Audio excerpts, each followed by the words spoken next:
Ok, aquí estamos ya al aire. Buenas tardes a todos, a todas. Como siempre vamos a dar unos segunditos para que tengamos un poquito de quórum y poder iniciar. Así que por ahí si alguien, como siempre, puede dar señales de vida. Veo que ya empezamos a tener un poquito de quórum. Si puedes dar un like o algo así, alguna palabra en el chat para saber que ya estamos aquí. Perfecto. Hola Paloma, ¿cómo estás? Gusto de saludarte. Edith, buenas tardes, ¿cómo estás? También, saludos. Ya tenemos un poquito de quórum. Vamos a dar, si les parece, 15 segundos más. Por ahí, alguien más que se conecte.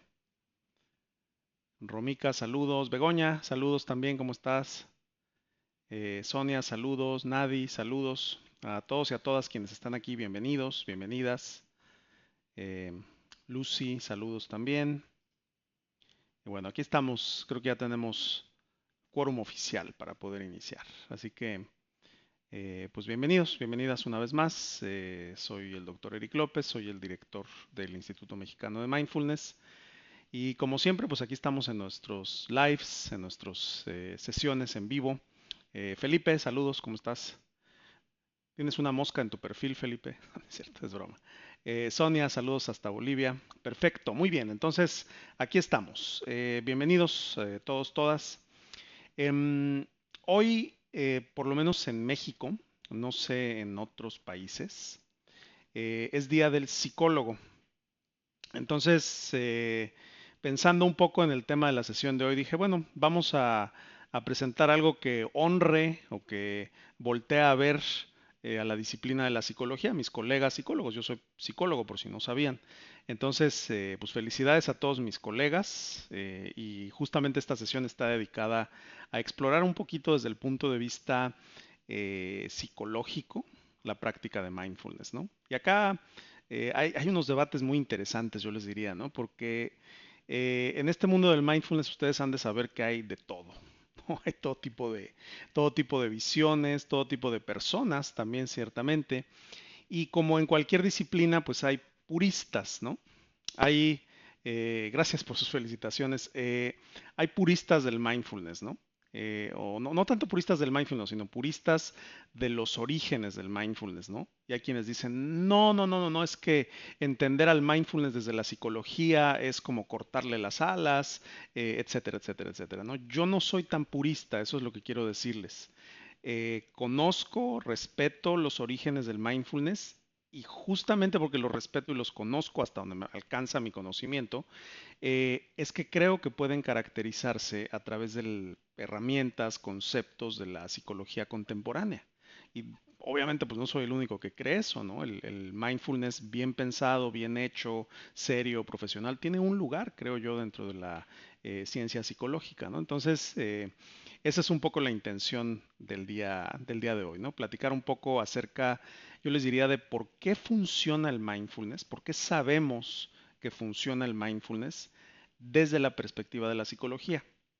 Y para no complicarnos más, pues vale la pena decir también que dentro de la misma disciplina de la psicología, como seguramente muchos de ustedes saben, pues hay una diversidad enorme de perspectivas, ¿no? Aquí, si acaso lo que estaremos presentando será una perspectiva, yo diría, un tanto clínica, y también relacionada con la psicología de la salud. Eso es lo que yo les diría, ¿no? Así que nada más valga la pena decir eso también para los puristas de la psicología, ¿no? En todos lados hay puristas, así que bueno. Saludos a quienes están conectando, Chelo, María Fernanda, saludos, Javier, saludos. Silvia, gracias por las felicitaciones. Javier, felicidades a ti también. Gracias por las felicitaciones. En fin, entonces, poniendo esto como preámbulo, vamos a explorar un poquito por qué sabemos que funciona la práctica de mindfulness. O puesto de una manera más concreta, si ustedes quieren, pueden ser algunos de los mecanismos de acción de la práctica de mindfulness, ¿no? El primer mecanismo que a veces se propone como razón por la cual funciona el mindfulness es uno que todos y todas conocemos y que los psicólogos le damos un nombre, y el nombre es exposición. La definición técnica de exposición Es simple, en realidad.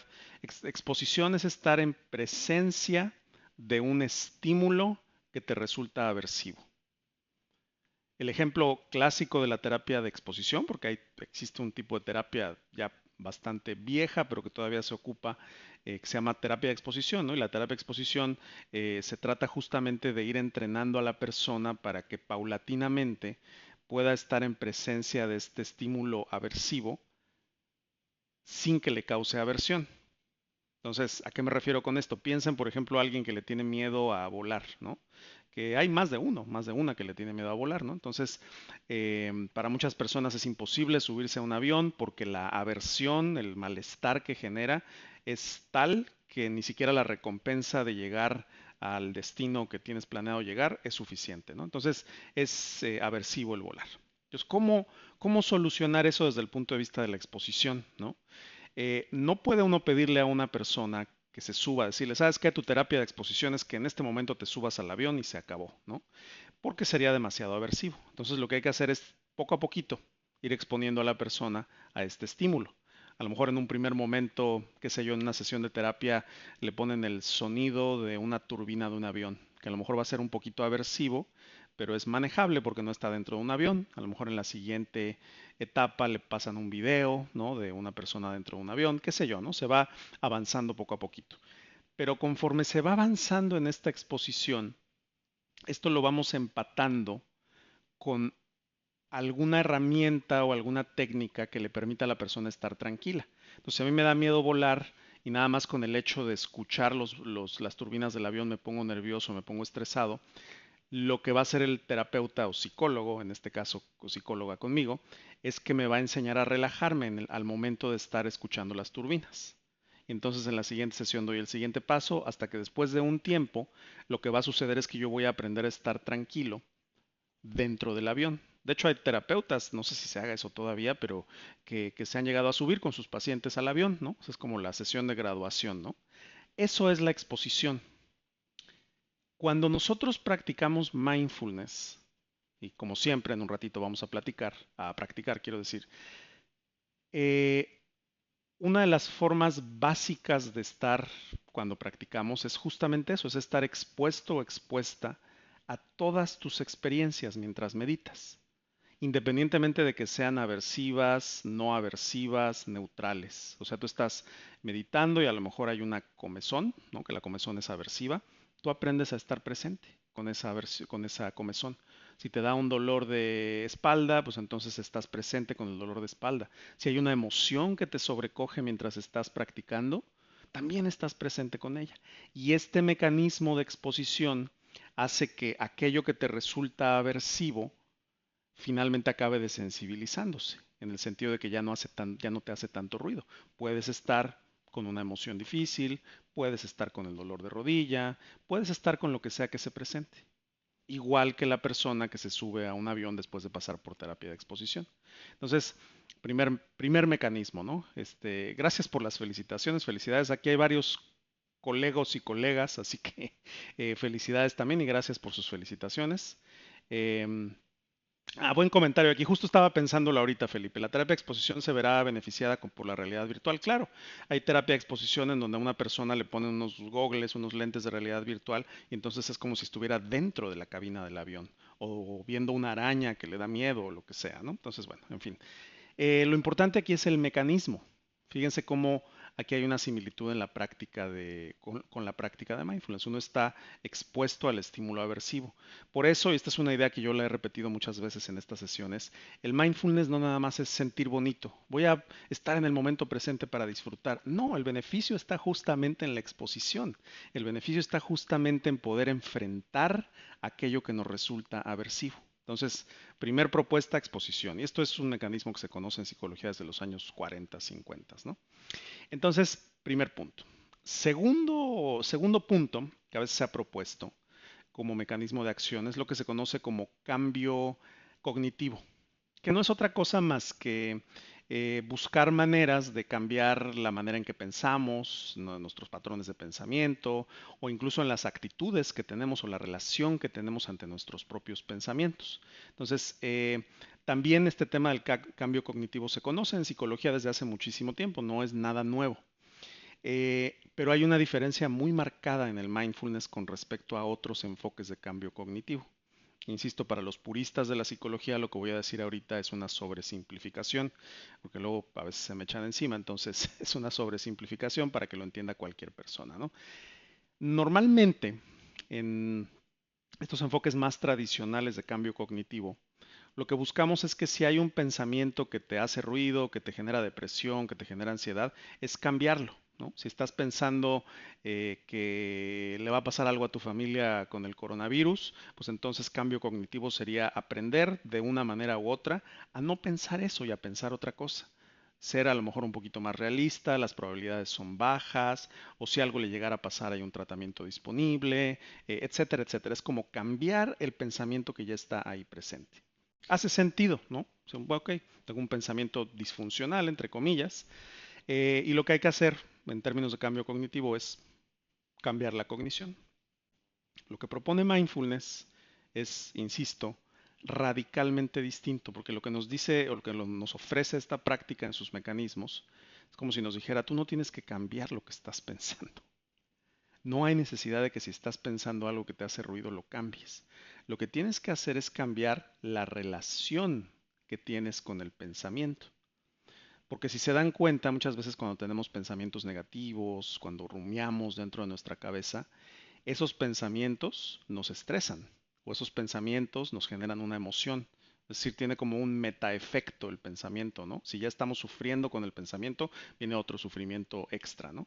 Entonces, desde mindfulness la propuesta es, ¿qué pasaría si en vez de querer cambiar el pensamiento, porque a veces eso puede generar aversión también, lo que hacemos es simplemente quedarnos presentes sabiendo que el pensamiento solo es un pensamiento y que no corresponde con la realidad necesariamente?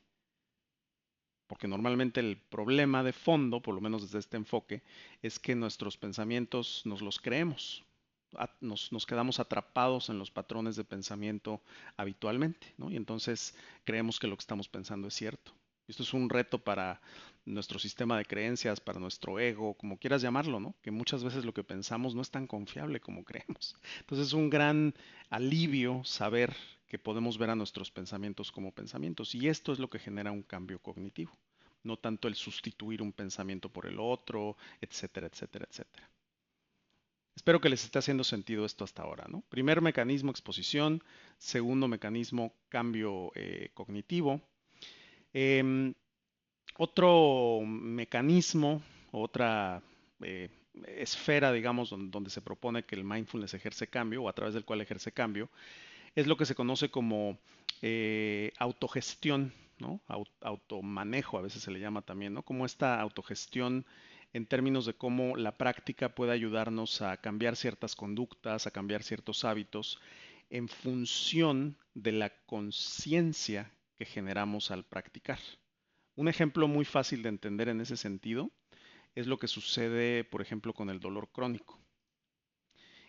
Muchas veces lo que sucede con el dolor crónico es que en vez de abrirnos a sentir la sensación de dolor, lo que hacemos es que nos cerramos, ¿no? Nos bloqueamos, tratamos de pensar en otra cosa, tomamos analgésicos, etcétera.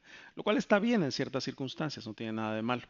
Em, pero muchas veces cuando el dolor crónico está presente y nos permitimos o podemos entrenar a nuestra mente para que esté presente con ese dolor, la sensibilidad que vamos ganando con respecto a las sensaciones dolorosas nos permiten tomar mejores cartas en el asunto.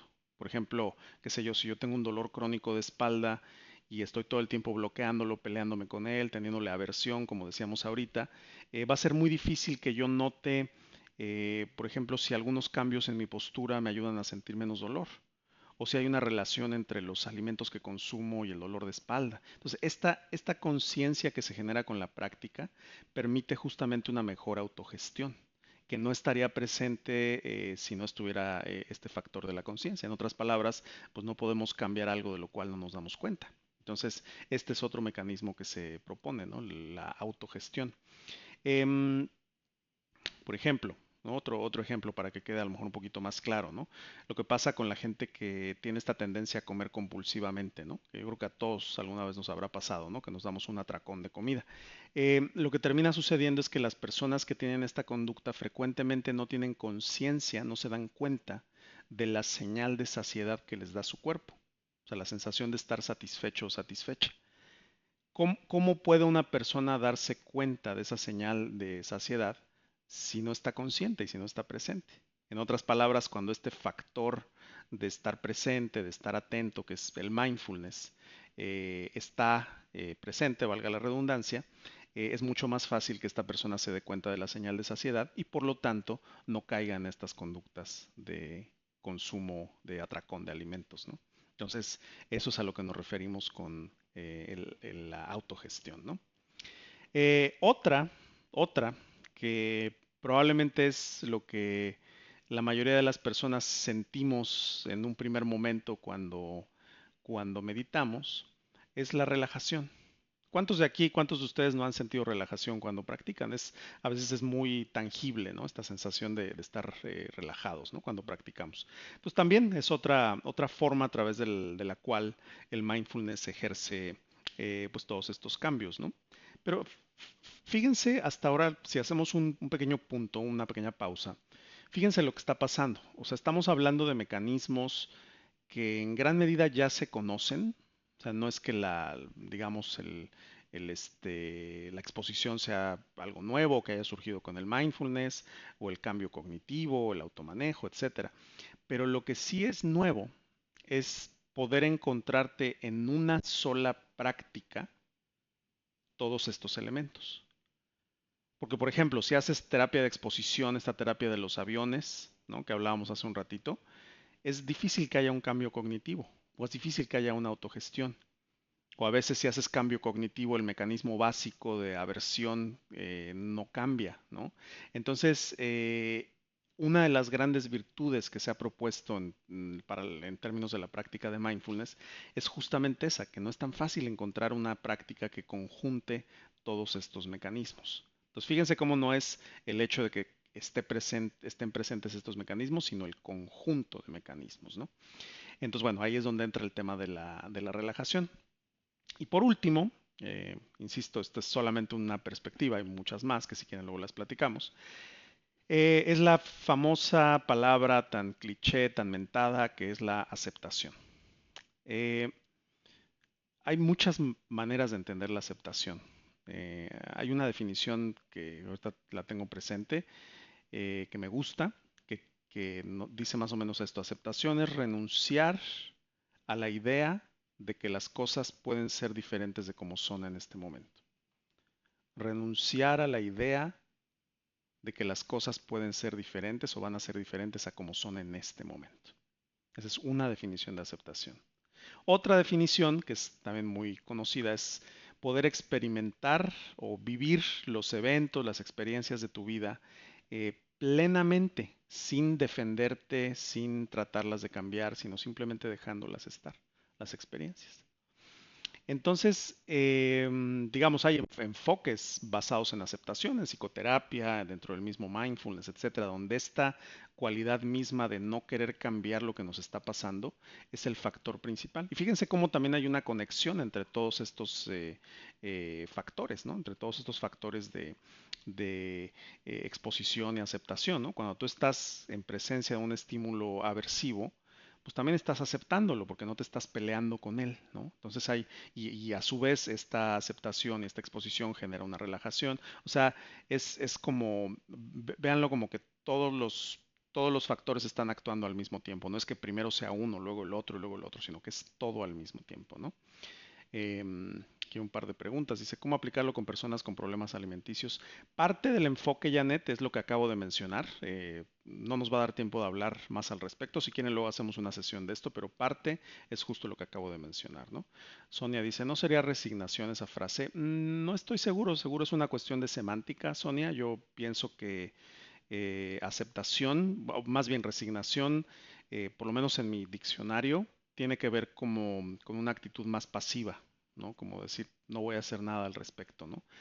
Y aceptación puede implicar esto, es decir, no hacer nada, pero también puede implicar tomar una postura activa con respecto a lo que está sucediendo. La aceptación, desde mi punto de vista, tiene un elemento muy activo. Hay que poner algo de energía también en la aceptación.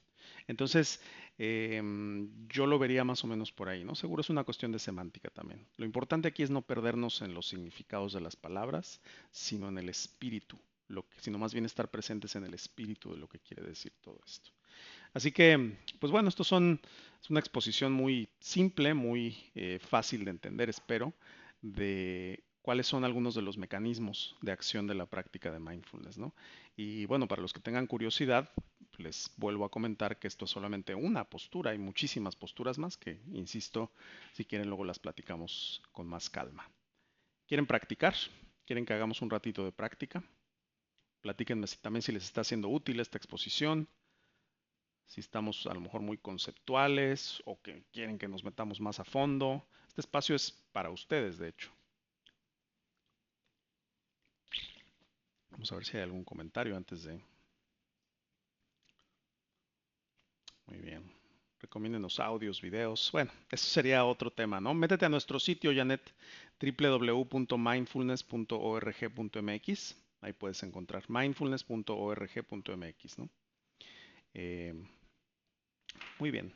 Em, Vamos a practicar, si les parece bien. Vamos a dedicarnos unos momentitos a experimentar en carne propia estos mecanismos de acción. Así que, ecuanimidad igual a aceptación. No, aceptación no es lo mismo que ecuanimidad, luego lo platicamos. Son muy parecidos, pero no son exactamente lo mismo, ¿no? Eh, Perfecto, aquí están llegando más comentarios. A veces llegan con un poquito de retraso, ¿no? Esclarecimiento de valores, dice Ale, no me queda claro lo que quieres decir. Como otro mecanismo de acción. Felipe dice, es muy interesante, profundizar sería muy bueno. Muy bien, estamos tratando de, como dicen, de complacer a la audiencia lo más que se pueda, ¿no? Tener un balance, lo que yo trato de hacer es justo eso, ¿no? Como siempre digo, que no sea un espacio demasiado simplista, por un lado, pero que tampoco sea un espacio académico, árido, difícil de entender, ¿no? Tal cual. Dices que sí, Ale. Sí, claro, el esclarecimiento de valores, ¿no? Esto es algo de lo que se habla mucho en terapia de aceptación y compromiso, por ejemplo, el tema de los valores. Entonces, pero bueno, ese es otro tema. Aquí estamos hablando de la práctica de mindfulness entendida como práctica de meditación, ¿no? Que esa es la postura que yo tengo, ¿no? La postura que yo opero. Aunque a veces en otros enfoques se habla de mindfulness, no es el mismo mindfulness del que estamos hablando aquí, ¿no? Así que bueno, en fin, vamos a sentarnos un momentito, hacer una pausa para acomodarnos en nuestra postura, hacer unos momentitos de práctica.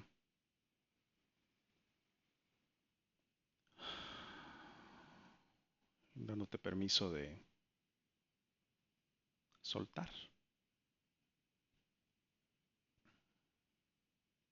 tal vez de relajar los hombros, sentarte con la espalda recta.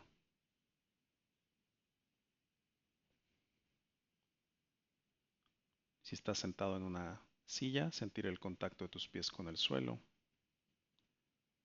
Si estás sentado o sentada sobre un cojín con las piernas cruzadas, procura que tu pelvis esté más arriba que tus rodillas.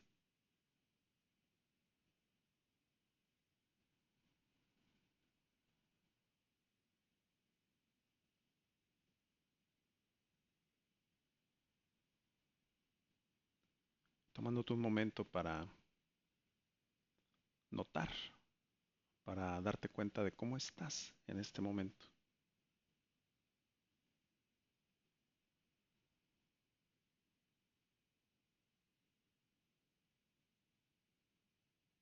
Cómo está tu cuerpo en términos de sensaciones.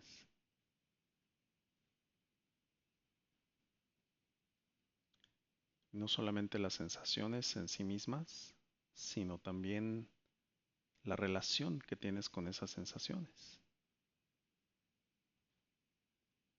Puedes darle la bienvenida a las sensaciones que hay en tu cuerpo, es decir, aceptarlas tal y como son.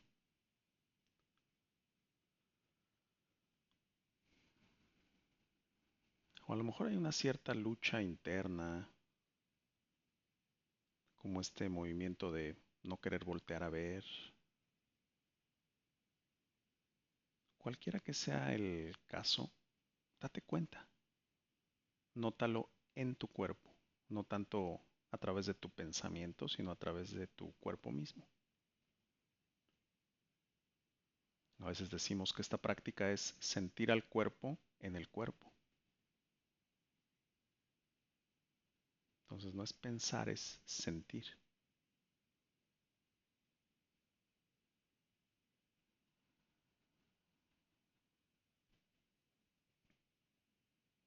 Lo mismo con tu cuerpo emocional, por así decirlo. Las sensaciones de tu cuerpo que tal vez están asociadas con alguna emoción que pueda estar presente.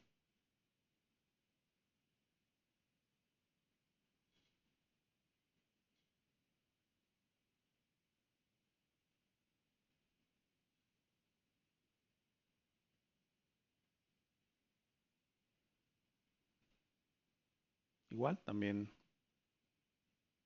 observando no solo el tono emocional, sino también la relación que tienes con esta emoción. Y si no hay ninguna emoción presente también, dándote cuenta de cómo se siente no tener ninguna emoción y cuál es tu relación con esta ausencia de emoción. Si no hay una emoción, ¿qué es lo que sí hay?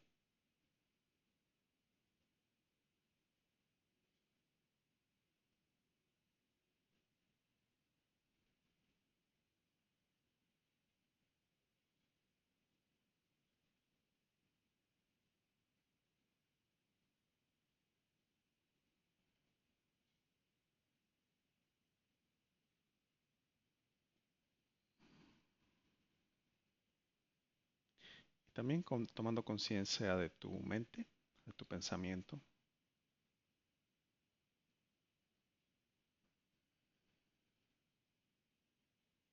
qué es lo que está pasando por tu mente en este momento.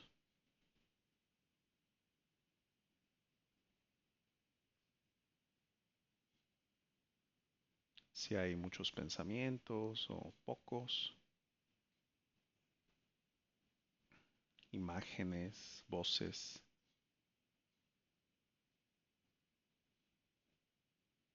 este diálogo interno. Igual con esta misma intención de dejarlo estar. No hay necesidad de arreglarlo, de cambiarlo.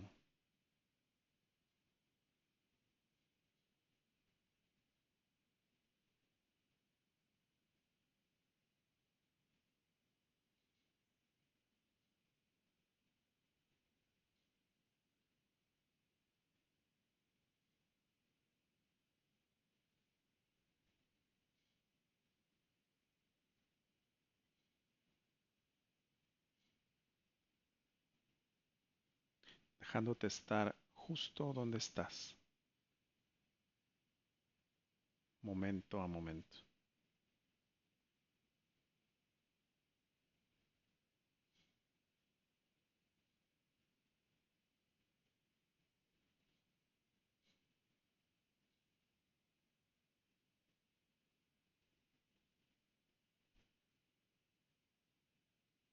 Casi como si pudieras dejarte descansar en el momento presente. Como si pudieras descansar en esta conciencia de lo que sucede en tu cuerpo, tu mente, tus emociones.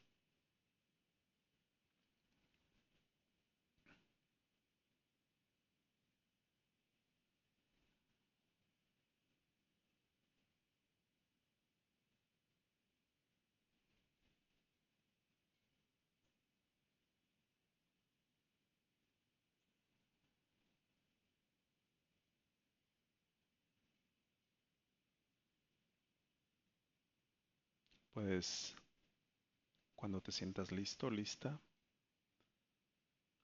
abrir los ojos, si es que los tenías cerrados. Y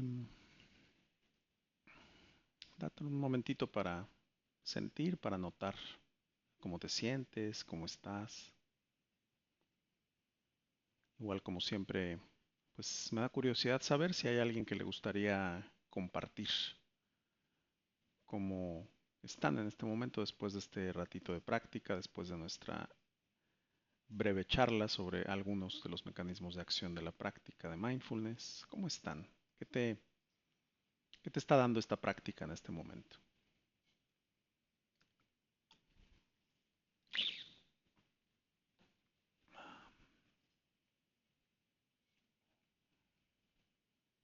Vamos a ver cómo andamos de comentarios.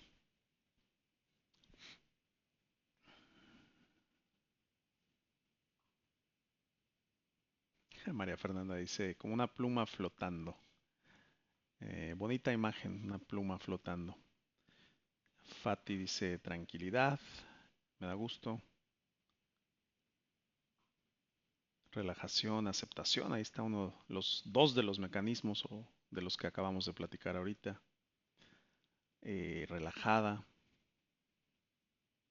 Ujú.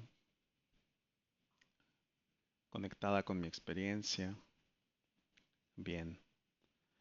Y estoy sobre nubes, dice Patricia Malagón. Muy bien.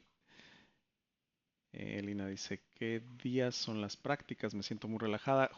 Jueves y martes intentamos, por ahí llevamos un par de semanas que no he podido estar los martes, pero la intención es estar todos los martes y los jueves, ¿no? Van Gogh dice, me encuentro conmigo. Bien, esa es la intención también. Y a través de este encuentro con nosotros mismos poder también encontrarnos con el mundo de una manera más compasiva, de una manera más sabia, tal vez. Eh, Patricia dice tranquila, Felipe más ligero. Por ahí está el tema de las nubes, las plumas, el día de hoy, ¿verdad? Ahí está muy presente. María dice, me relajé y me di cuenta que tengo tensión en la espalda, al final muy tranquila. Ahí está justamente esto que hablábamos de la autogestión, ¿se acuerdan? Entonces, estás meditando, María, te relajaste y te das cuenta de que tienes tensión en la espalda. Ahora que te das cuenta que tienes tensión en la espalda, es mucho más probable que puedas hacer algo al respecto, porque antes a lo mejor no estabas tan consciente. Espero estar siendo claro con esto. Esto es la autogestión. Entonces, cuando nosotros cultivamos esta capacidad de estar en el presente, nos damos cuenta más fácilmente de las señales que nos está mandando todo el tiempo, pues no solamente nuestro cuerpo, sino también nuestra mente, nuestras emociones, nuestro entorno incluso, ¿no? Así que bueno, ahí está, ¿no? Con la meditación logras poco a poco perder el miedo a lo que piensas o sientes. Sí, creo que esa es una buena manera de decirlo, no tenerle miedo a nuestras propias experiencias, ¿no? Sabiendo que sean cuales sean, todas nuestras experiencias van a terminar cambiando. Hay algo ahí que aprender justamente de esto, ¿no? Doris dice, me siento un poquito tranquila, pero sentí algo de miedo y angustia. A lo mejor también, Doris, puede ser una oportunidad para aprender a abrirte un poquito más hasta donde te sientas lista a estas sensaciones aversivas. Acuérdense que esto no se trata de abrirnos de par en par si no nos sentimos listos para hacerlo. Primero está el autocuidado, siempre. Silvia dice aceptación, relajación, estado especial. Gracias. Eh, Ale dice también trae una contractura en la espalda y logré relajar un poco la zona. Bien. La espalda, ¿verdad? La mentada espalda que todos y todas, sobre todo cuando estamos mucho tiempo sentados y cuando cargamos peso sobre nuestras espaldas, metafóricamente hablando, nos da lata, ¿no? Así que, pues bueno, aquí estamos ya cerrando nuestra sesión. Así que, como siempre, pues es un gusto estar aquí con ustedes. Nos vemos el próximo martes, como siempre. Compartan, por favor, si sienten que esto le puede ser útil a alguien que conozcas, si te nace hacerlo, estas sesiones están abiertas para cualquier persona. Y pues bueno, es un gusto estar aquí al servicio de ustedes. Así que, pues bueno, cuídense mucho, que tengan buena tarde, ya se acerca el fin de semana, así que feliz fin de semana también, que les vaya muy bien. Gracias a todos y a todas por sus comentarios. Cuídense mucho y pues nos estaremos viendo pronto por aquí o por otro lugar. Así que les vaya muy bien. Bye.